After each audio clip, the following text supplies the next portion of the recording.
இம்புட்டு முருவலா தோசை சுடுறிய? உடைய மனைவி ஃப்ரீ ஹேர் விட வேண்டும் என்று கணவன் ஆசைப்பட்டிருக்கலாம். கண்ணை நோண்டிடலாமா? மயில் வந்து சுடருக்கு இன்னைக்கு சமைச்சு கொடுத்துட்டு இருக்காங்க. அப்போ சுடர் கேட்குறாங்க, நான் வேணா மாமா கிட்ட பேசட்டா அப்படின்னு கேட்குறாங்க. அதுக்கு சுடர் இல்லை வேணாம் அப்படின்னு சொல்லிடுறாங்க. அதுக்கப்புறம் அவங்க அம்மா வர்றாங்க, சங்கடப்படுறபடியாக பேசிடுறங்காட்டி மயில் அங்கேருந்து கிளம்பிடுறாங்க.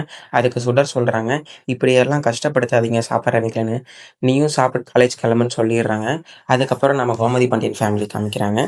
அந்த இடத்துல மீனாவும் கோமதி பாண்டியனும் கிச்சனில் நின்று சாப்பிட்ருக்காங்க. அப்போ மீனா நல்லா நக்கலாக பேசிகிட்டு இருக்காங்க தோசை சுடுறதை பற்றி. அந்த இடத்துல தான் நம்ம ராஜி வர்றாங்க. இன்னைக்கு புதுசாக ஃப்ரீ ஹேர் விட்டுட்டு அதை பார்த்துட்டு இது என்னது இது புது ஸ்டைலில் இருக்குது அப்படின்னு பேசுகிறாங்க. அதுக்கு நம்ம கதிர் சொல்கிறாரு, உங்கள் மருமக இப்படிலாம் பண்ண உங்களுக்கு பிடிக்காதா அப்படின்னு கேட்குறாங்க. அதுக்கு நம்ம மீனா வந்து நக்கலாக பேசுகிறாங்க. ஓகே அப்படின்னு அவங்களும் அதை விட்டுறாங்க.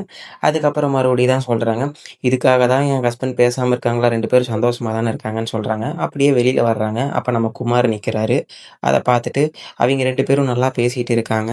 அதுக்கப்புறம் நம்ம பாட்டியும் வெளியில் வரும்பொழுது கதிரும் ராஜியும் அவங்களுக்கு பாய் சொல்லிட்டு கிளம்புறாங்க. அதுக்கப்புறம் பாட்டி நம்ம கோயிலுக்கு போகணும் அப்படின்னு சொல்லி குமார் கிட்ட சொல்கிறாங்க. குமார் நான் வேணா கொண்டு வந்துட்டு விடட்டான்னு கேட்குறாங்க. இல்லை பாட்டி நானே போய்க்கிறேன்னு சொல்கிறாங்க. அந்த இடத்துல சாமி கும்பிட்டு 2 பேரை வர சொல்லியிருக்காங்க. எதுக்குன்னா நம்ம குமாருக்கு பொண்ணு பார்க்குற விஷயமா. ஆனால் அவங்களுக்கு வந்து குமாருக்கு ஆல்ரெடி கல்யாணம் ஆனதே தெரியாமல் 2 பேரும் அதிர்ச்சியாக இருக்காங்க. அதுக்கப்புறம் நம்ம மயில் வீட்டில் வேலை செய்கிற இடத்துல வேலை செய்கிறவங்க சமைக்கிறவங்க லீவு போட்டாங்கன்னு சொல்லி வந்து ஹவுஸ் ஓனர் சொல்கிறாங்க. அந்த இடத்துல சொல்கிறாங்க, எனக்கே சமைக்க தெரியும், நான் வேணா அடிஷ்னலாக சமைக்கவும் செஞ்சுக்கிட்டா அப்படின்னு கேட்குறாங்க. அந்த இடத்துல உங்களுக்கு சமைக்கவும் தெரியுமா அப்படின்னு ஹவுஸ் ஓனர் கேட்டங்காட்டி, நான் எல்லா வேலையும் பார்த்துக்குவேன் அப்படின்னு சொல்கிறாங்க. அந்த இடத்துல சம்பளமும் சேர்த்து கொடுக்குறேன்னு சொன்ன சந்தோஷத்தில் நம்ம மயில் வந்து மீனாக்கு உடனே ஃபோன் பண்ணி சந்தோஷமான விஷயத்த சொல்லணும்னு சொல்லி சொல்கிறாங்க. அந்த இடத்துல மீனா பரவாயில்லையே அப்படின்னு சொல்லி ஆச்சரியமாக அவங்களும் சொல்லி சொல்கிறாங்க. எனக்கு ரொம்ப சந்தோஷமாக இருக்குது, இதை யார்கிட்ட சொல்லணும்னு தெரியாமல் தான் உங்ககிட்ட சொல்கிறேன் அப்படின்னு சொல்லி சொல்கிறாங்க. இன்றைக்கி நடந்ததை பற்றி நீங்கள் என்ன நினைக்கிறீங்கன்னு கமெண்ட்டில் சொல்லுங்கள். மறக்காமல் லைக் பண்ணி சப்ஸ்கிரைப் பண்ணிக்கோங்க.